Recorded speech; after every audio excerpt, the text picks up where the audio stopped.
And now for more on this, I'm being joined by security expert Femi Aratokun to give his perspective on the worrying trend happening across the country in terms of security. Good to have you on the news at this time. So first off, let's understand what you make of the recent attacks on security personnel by non-state actors, as we've seen in Delta and in Imo State. What do you make of this?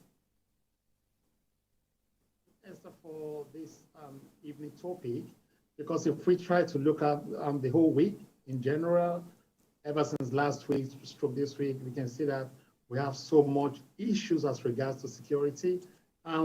With the one that happened in Delta State, to be honest, is a very, very unspeakable event. And I don't think such will actually happen in the first place.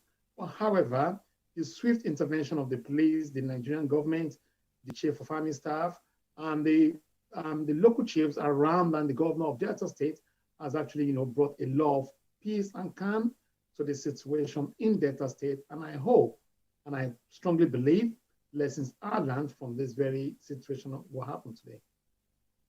So talking about security, we understand that the DHQ has also released about 96 persons declared wanted for terrorism, banditry, and insurgency. But what do you make of this move by the Nigerian army, and how optimistic are you that this will yield the desired result?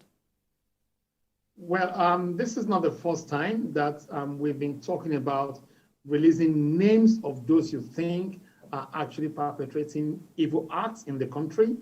And once you are able to identify certain individuals and you're able to bring out names, not just ordinary names, but high-profile names, I think the best thing to do right now is to swiftly move in to start maybe arresting and asking the immigration department and other security agencies to be on the lookout for those that might want to evade justice or evade sorts of, situation around it. Don't forget, in as much as we're trying to understand this and accuse them of certain things, we need to bring out credible evidence to nail them to all this act, which simply means the CBN and the local banks around must be able to identify the networks of how funds are being transferred. This is exactly what we need to understand. And once we're able to understand this, the better it is for the country to move forward. And in moving forward, what strategies would you propose as against to address this escalating security crisis in the country? What are the strategies would you put forward?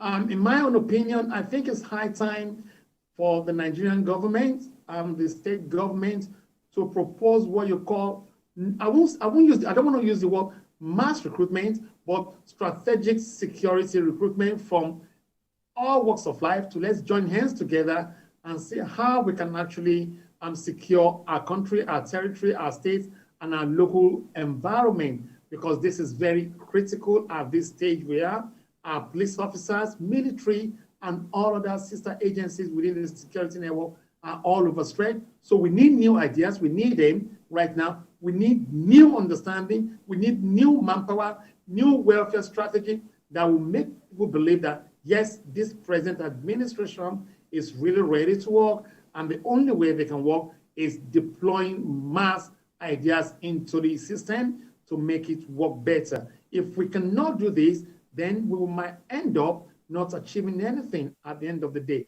Don't forget, we've lost so many lives this year. We're not saying this is the right way, but how do we mitigate? How do we reduce this threat? The only way out is by openness and understanding and being trustworthy to ourselves to make it work better. This is the only way forward. All right, and that's a fine place to live with. Femi Aratokun, security analyst. We appreciate your time with us on the news.